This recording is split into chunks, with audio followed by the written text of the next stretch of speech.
Not only is it historically deep, not only does this fountain flow personally deep, it flows spiritually deep as well.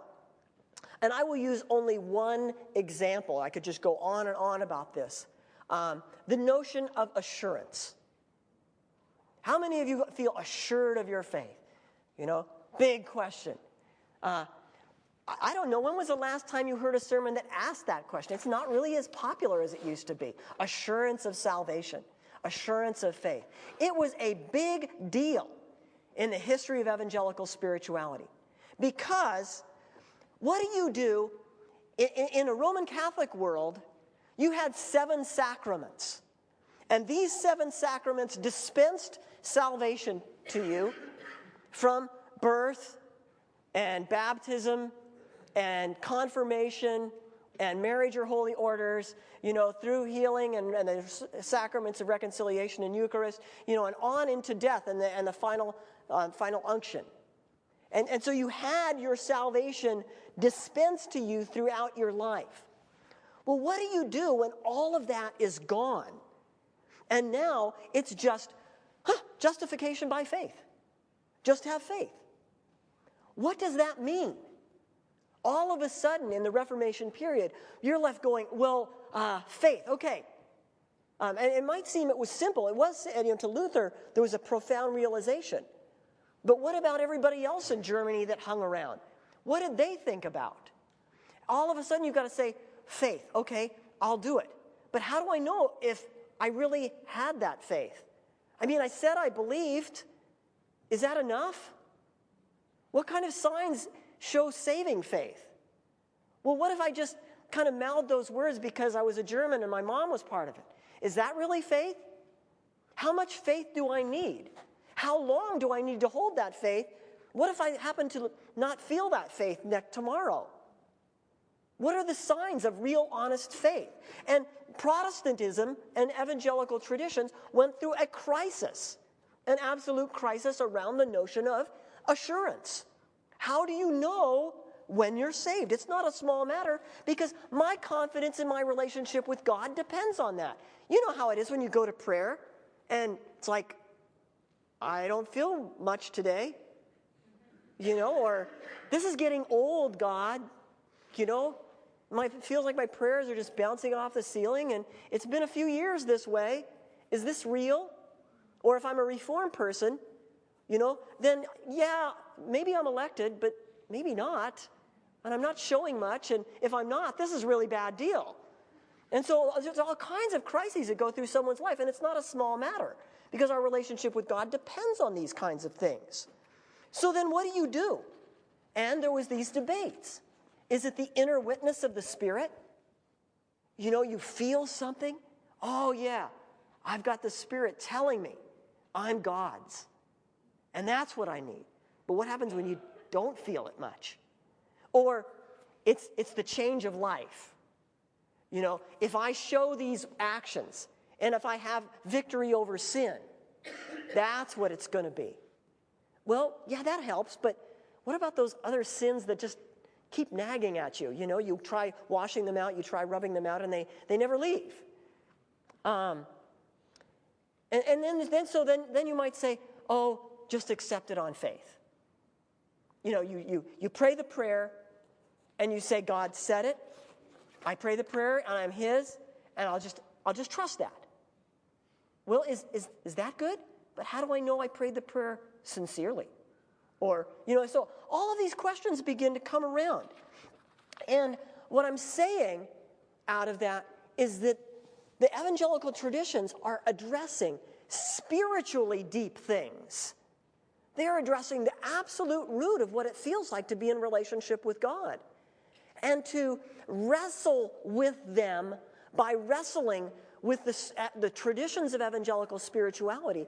We're not just studying some historical garbage around there. We're addressing very profound, the depths of what the spiritual life is all about. So, the fountain flows deep, historically, personally, spiritually. The fountain also flows wide. The fountain flows very wide.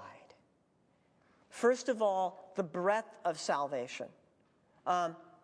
In the Brazos introduction, I not only present a chart of depth, I also present a chart of width or breadth. And evangelical traditions have struggled trying to articulate this breadth of salvation. Luther speaks of assent as faith and trust. Calvin speaks of mystical union. You have this ordo salutis, or this chain of different events that happen to us in certain periods of time.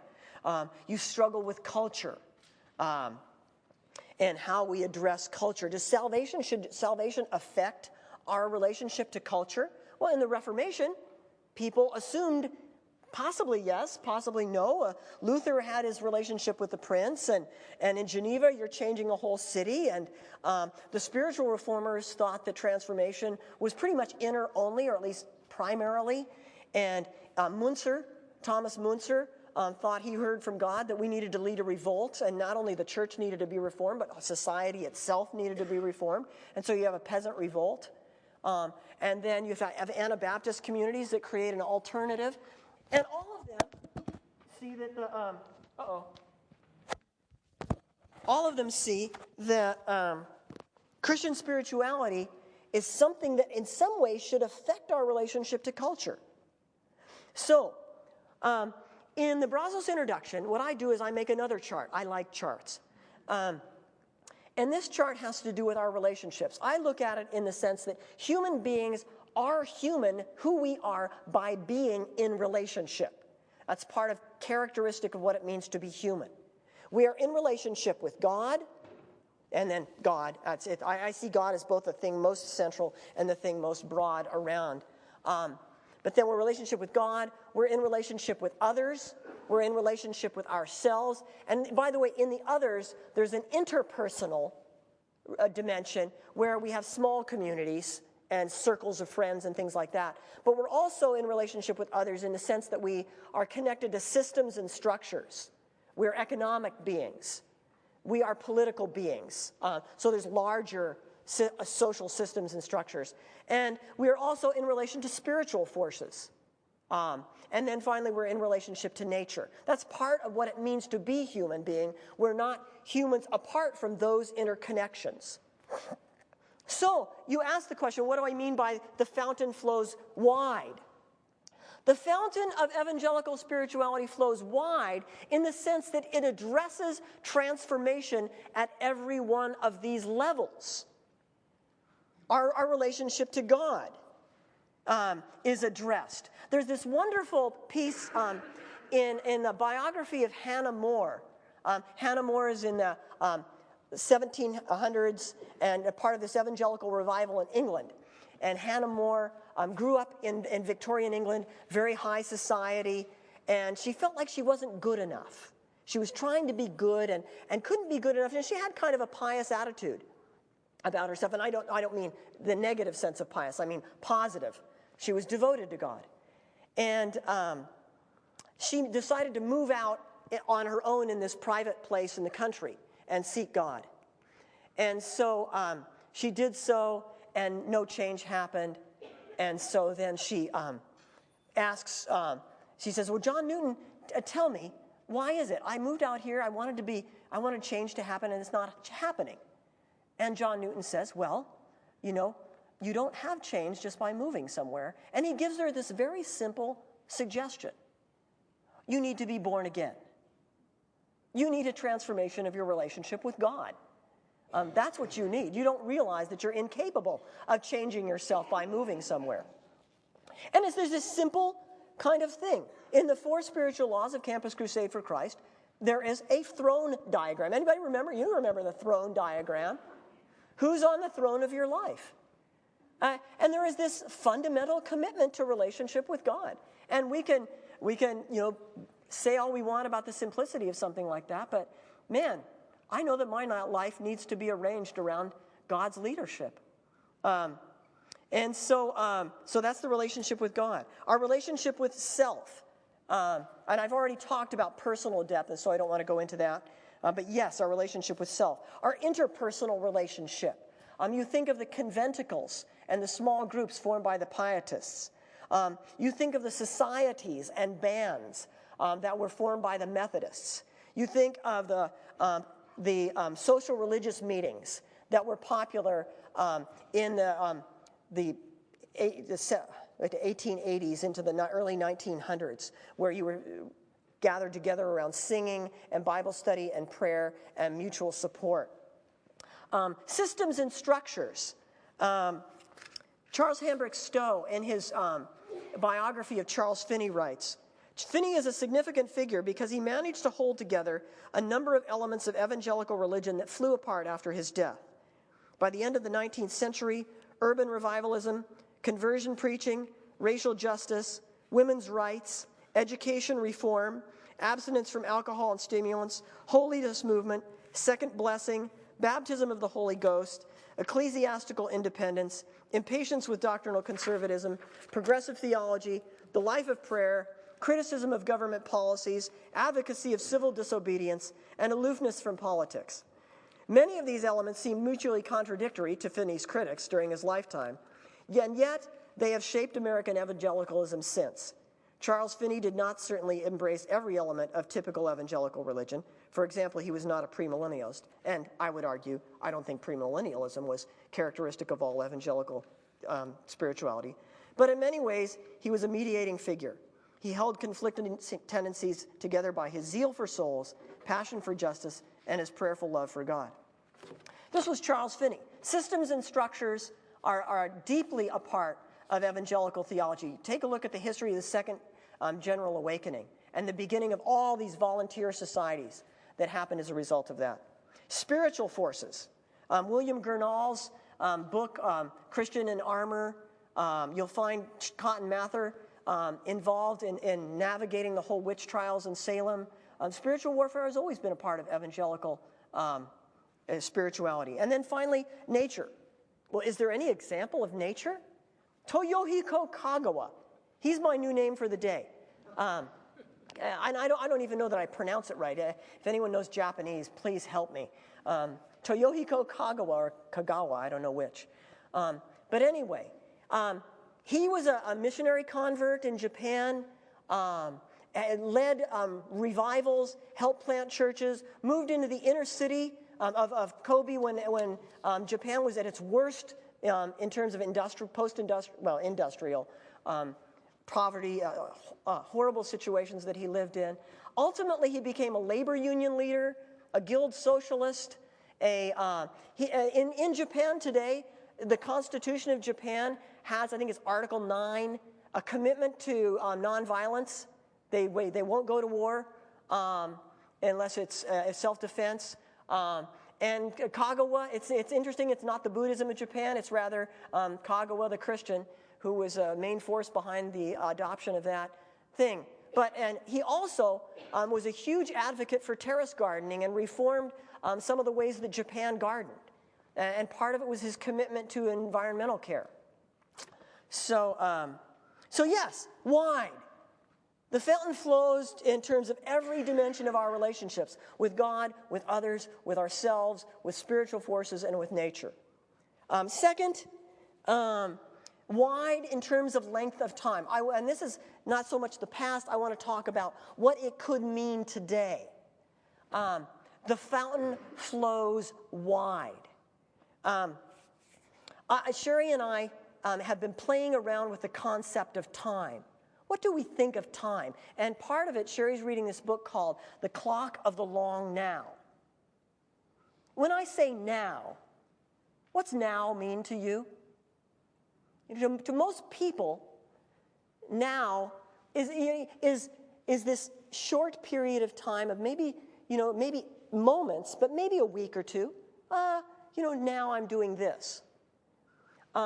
These people who wrote the book investigated and found tribes who thought of now in terms of like 100 years. They want to encourage a 200-year sense of the word now, because now means my grandmother was born in 1900, and here I am in 2000.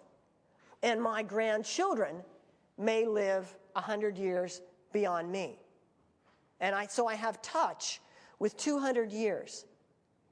Now that was kind of profound for me to think of, now being this generation's long touch. And then I was reading this fiction book. Someone gave me a science fiction book, and so I confess I read Anathem. I don't know if any of you read Anathem. It's a 900-page science fiction novel. Huge book, and it's got all kinds of philosophy and geometry and some fun puzzles in it. But one of the things that struck me and kind of inspired me in reading this book was they had these people called tenors, hundreders, and thousanders. And they were like monasteries. And every 10 years in the tenor monastery, they would open the doors. And the people who were cloistered in there and never left for 10 years, they would open the door and share their wisdom to the rest of the folks. Likewise, the hundreders. They would live for 100 years, or they would allow people in but not out. And so you've got this 100-year tradition that only shares their wisdom at the end of the 100 years, and the wisdom goes back and forth. And likewise with the 1,000. What it meant was that they, in these monasteries, would work on projects. You know, it's like, let's work on solving this issue. And they would commit themselves as a group of people to generations-long working on this kind of thing. Let me tell you what it takes for us to mine the evangelical traditions. What would it mean for us to recover an evangelical spirituality? Well, it would take documenting the sources. That's the first thing we've got to do. We have got to find all of these names, and there are thousands. In this document that I'm presenting the faculty at the CFM department, I have 106 names, and they were only representative names of different traditions. Most of them have not made their way into journals or books about spirituality. We desperately need to recover these people's stories. Much of them haven't been even translated into English. So we document the stories, we translate those that need to be translated. Then we characterize their spirituality. How do they understand the divine-human relationship? What do they see about transformation? How do they see spiritual formation? How do they experience transformation? How do they pray? What does it mean for them to care for one another? How do they discern what's from God and what's not from God? And what areas is that question even a question for them? What do they see about renewal? So there's all this work of characterization after you've discovered who they are, after you've read their literature, and you know the kinds of questions you're going to need to ask about these people. Now we're talking about 1,000 people. Then you have to evaluate them. You know, how do these compare to those? What are the questions that these kind of people are asking? How does this fit the evangelical traditions? What does this mean? What kind of a trajectory do we see developing? And then finally, out of that, you reconstruct, based on scripture, based on an analysis of culture, etc., we construct what might an evangelical spirituality look like today. Well, that's a big job. Fact is, it's much too big for me. And I wrote a big book. But I can't possibly come close to this. It's going to take, it's going to take more than one generation to do it. In fact, as I noticed, one generation will commend your works to another. I've heard that phrase before. That's what is desperately needed. If we're going to recover an evangelical spirituality, we have to commit ourselves to a multi-generation task. And it's not just a task for scholars, because number 3, the fountain flows broad in experimental breadth. Evangelical spirituality from the very get-go was experimental. Anabaptist communities. Barroom songs made into Christian worship, or Massachusetts Bay colonies, or the Ephrathah cloister, a pietist monastery, but in Pennsylvania. Charles Finney experimenting with the anxious bench. Or now today, We'll move from the past to the present. Emerging churches, new Anglican denominations, new monasticism. What does it look like? We are in desperate need for new evangelical experiments. Why? We live in a postmodern, post-Christian, post-denominational world. We desperately need to play. And I really seriously mean the word play. If we don't have the freedom in the love of Christ to experiment with the gospel in this, new age, we're going to die for lack of vision and for lack of practice. See, on the one hand, you could think, well, no, that's all the job of scholars to rethink this. No, I'm sorry. Because the scholars don't even know what to think about until the people get out there experimenting, and you say, that's what's going on. These new monastic experiments out here. How do we theologize what's going on there in the middle of Philadelphia or in a ghetto in Cambodia? We don't even know what to think about as scholars unless we're in touch with what's going on in the streets. It's got to be a dialogue that goes all the way around. So, the fountain flows deep and it flows wide, experimentally wide, the breadth of salvation, the length of time. So in closing, I'd like to play with an exercise. And I'd like us to do just an imaginative game. This is the last in the Brazos introduction. At the end of every chapter, I do a little exercise. And this is the one from the last chapter. I've been talking about renewal, revival, awakening, and some of these kinds of things. What would an end-time revival look like?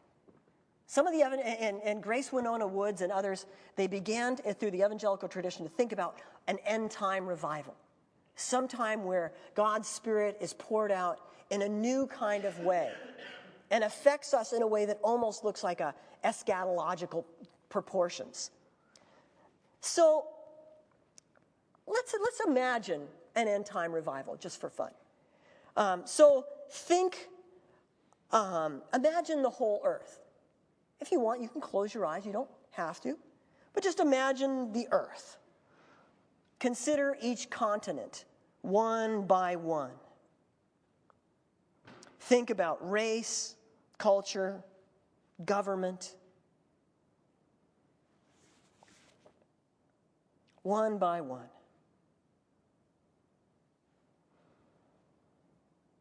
Think about how a family conducts life over here or over there. Think of individuals. Think of communities. Think of cities. Think of nations. Think of the whole earth.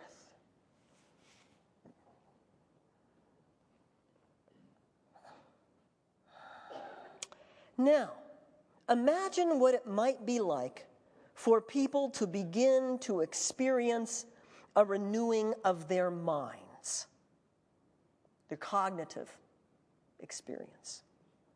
Imagine people all over the world learning to think the way that God thinks about things. See the spread of truth throughout the globe. How does this renewal of knowledge affect this group or that community?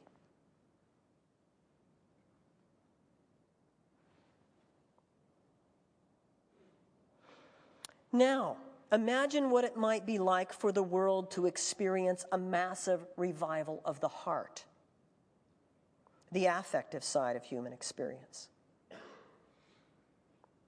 See God touching the core concerns of people's lives, bringing healing and restoration to suffering communities and wounded individuals.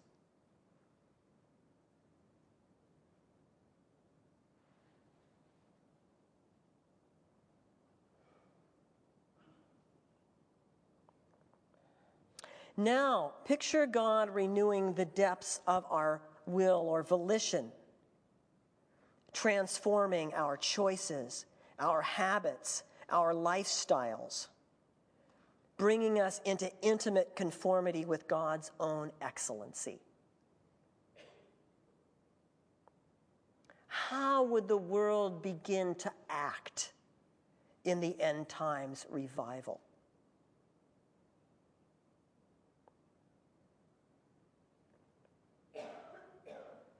Now let's consider the web of relationships. Imagine a powerful work of God among individuals and communities that stimulates a renewed sense of oneself, a healing of the relationship with self.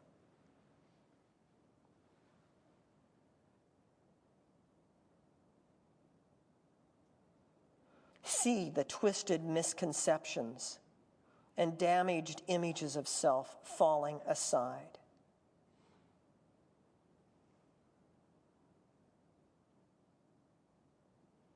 See the face of Christ recreating the face of the church.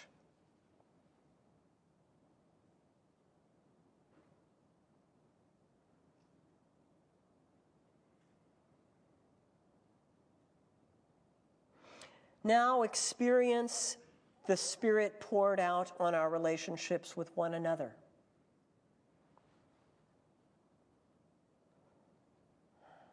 Witness the reconciliation of person to person, group to group.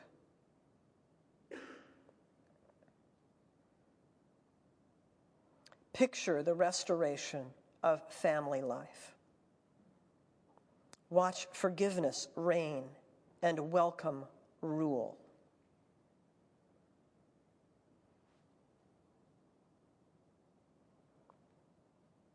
See embrace after embrace.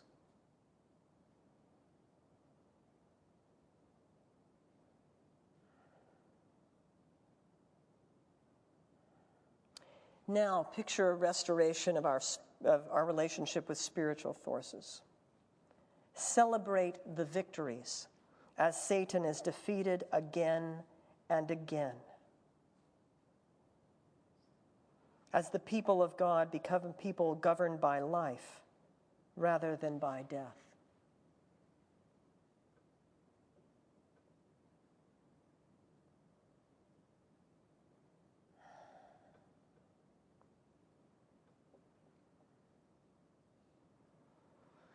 Imagine the reconciliation of humans and nature.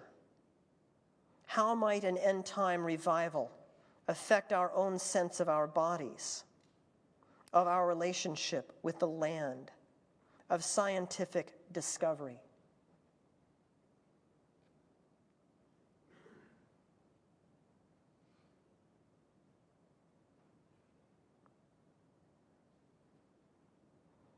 And finally, see the fullness of the union with God. Believers throughout the whole earth becoming one with the God who made the earth. See the bride coming to meet the bridegroom.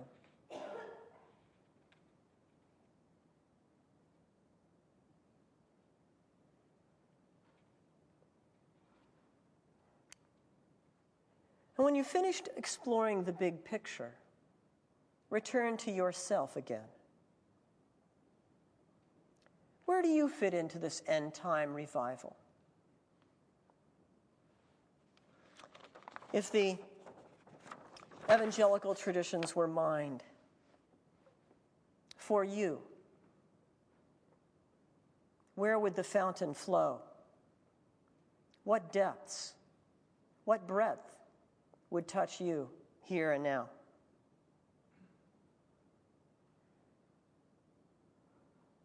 In light of your glimpse of the end, the fulfillment of history, what might renewal mean for you today?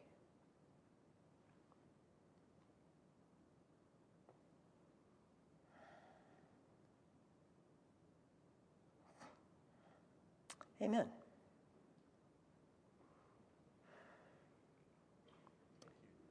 Do we have, I think it's questions? Move time, well, brief time, at 8:30, so we'll have 15 minutes, and Evan will be up here for one-on-one, but we'll take a few questions. And we have microphones, so you can be heard.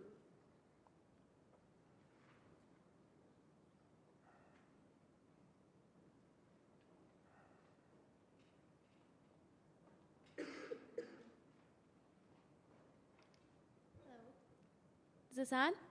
It is now. Okay. You mentioned a part of kind of recovering evangelical spirituality by documenting sources that might not have made it to like published books and such.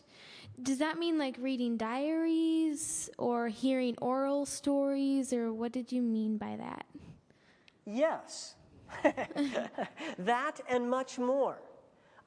There is simply the cataloging of people's diaries. There's tons and tons, for example, of Puritan diaries by women and men who have documented their spiritual life, and it's never made it to the public. So yes, that would be one. And at the same time, one could do surveys of people and do analysis of current diaries and tell people to write diaries. So that would be a more experimental kind of way of approaching the whole thing. Empirical way of studying spirituality. So there's past, and then there's present analysis as well. Is that the kind of thing you're thinking of? So yeah, both kinds of ways.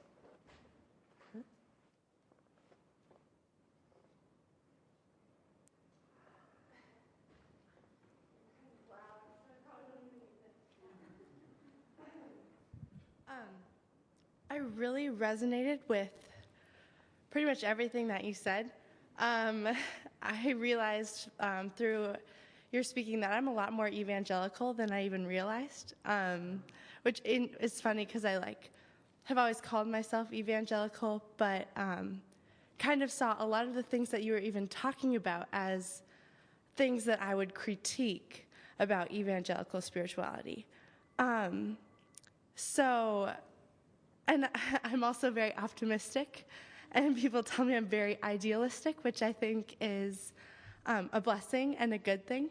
But I was wondering, I look at the church and I see that it's so fragmented, and that a lot of evangelical communities are very individualistic, and a lot of churches are isolated from other churches. And as you were going through the history of evangelical spirituality, you mentioned a lot about how evangelicals were enriched by other traditions. And I agree. I was just wondering I don't know what to do kind of about the problems that I see when I resonate so much with what you're saying, and I feel in my heart a desire to see that actualized. What are some things that you see happening or you want to happen to move in a more fulfilled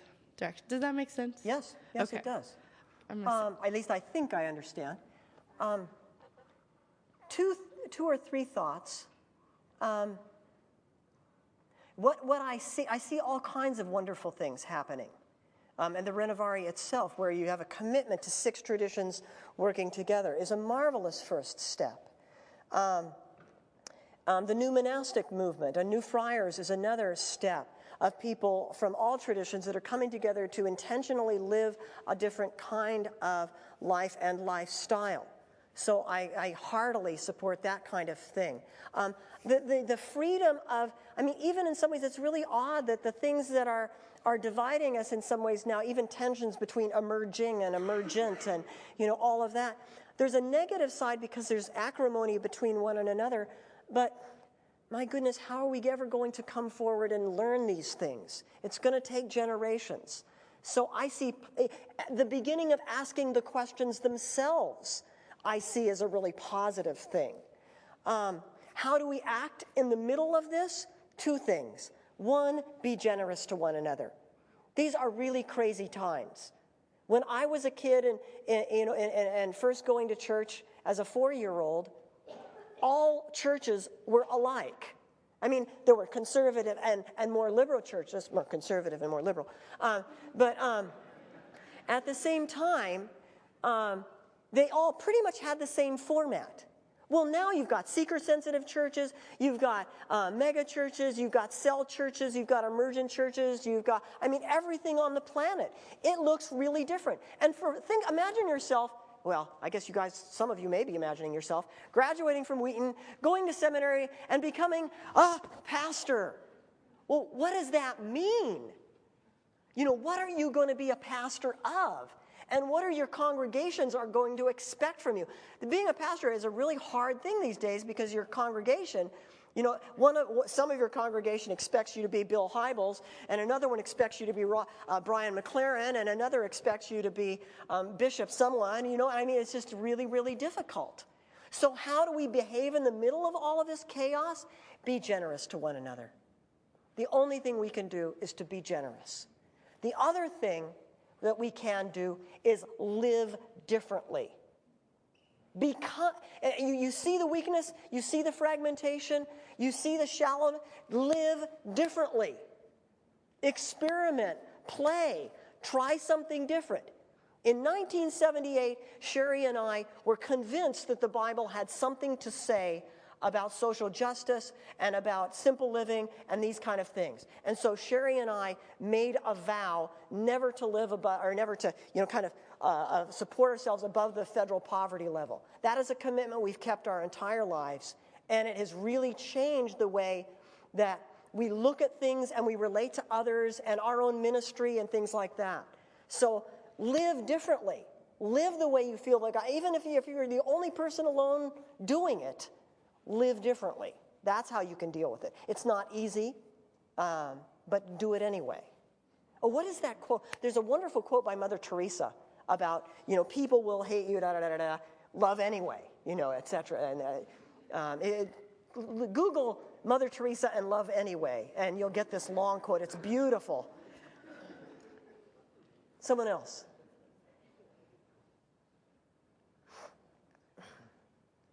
I wanted to first of all extend gratitude to you for your comments this evening. My question has to do with your comments about appreciating the situation we find ourselves in with relation to a lot of theological dialogue, and kind of how would you address the kind of this tension that we find ourselves in, on the one hand, of being very postmodern, post-denominational, and in many ways post-making distinctions, and on the other hand, really needing to wrestle with the fact that, as you say, the difference between how we view a premillennial and post-millennial really does deeply affect the way that we feel, the way that we make choices, the way that we view the world. How would you address living in that tension? Be generous and live differently. That is, in a sense, you're part of what I'm saying. You can't escape. I think this was a weakness. It was just that it was historically, it just happened that way. But in the fundamentalist modernist controversy, evangelicals were simplifying the gospel. They were in the process of trying to simplify the gospel as much as they possibly could, right at the moment when intellectuals needed to have the most effective intellectual training to deal with Darwinism and Marxism and some of these other things. And it was an unfortunate clash of forces. And fundamentalists were just simply not capable of dealing with the intellectual challenge. And it wasn't until 1942 and after that we began to develop more and more intellectual capability. So what I'm saying is now we are opposed to, we can't be afraid of the questions. Things like, and it used to be said, oh yeah, this postmodern thing or the postmodern church. There was a reformation of doctrine in 1500, and that was the Protestant Reformation of doctrine. Now we're going to have a reformation of church structure, and that's what postmodernism is this transformation of church structure. And so we'll, instead of the old institutional church, we'll now have a new church structure. I'm sorry, that's not what it is. The postmodern era that we are going through now will affect our way of thinking, It will affect our way of feeling. It will affect every part of who we are. And we cannot avoid asking the question of, well, I know this is hard to ask for an evangelical. What really is salvation about anyway? Well, you know, evangelicals throughout history have used different words to describe this. And the scriptures have a variety of different words to describe this. We're going to have the courage to ask very difficult questions. At the same time, we have to have the courage to live out the experiments of what the reality of those questions mean, because, as we mentioned, our view of things is going to change our habits, our lifestyles, and even our emotional core. And it means we'll feel differently about things than we used to feel about things. I mean, even the shift from an individualist way of looking at salvation to a more corporate way of looking at salvation, for example, is going to change our feelings and thinking and way of life. Is that the kind of, am I answering your question? Okay. So that's kind of how I approach that, is both asking the questions, not avoiding them, but then being willing to face what it's going to do to us.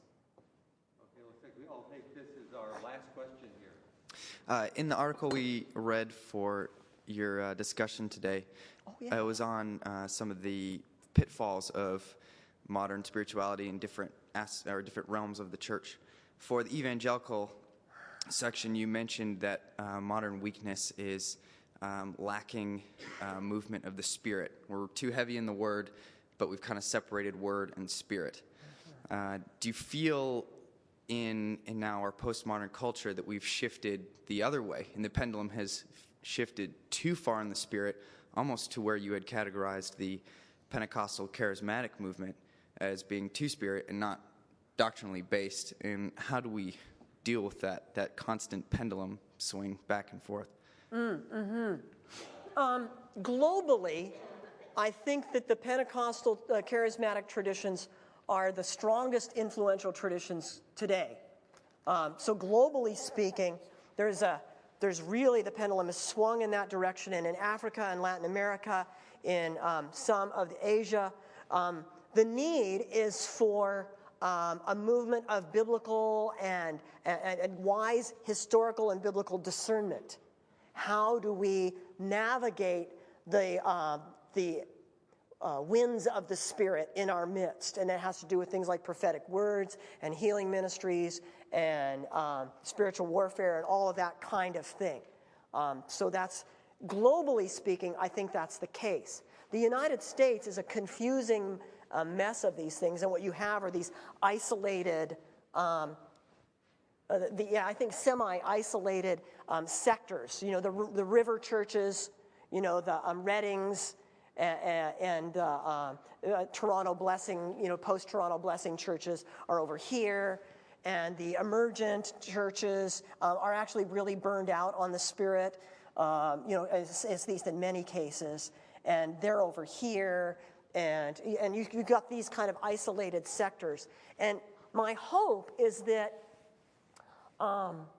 one can be informed of the other. And my image of this is that is wells being dug. Interesting. I must have this whole well image inside of me somewhere.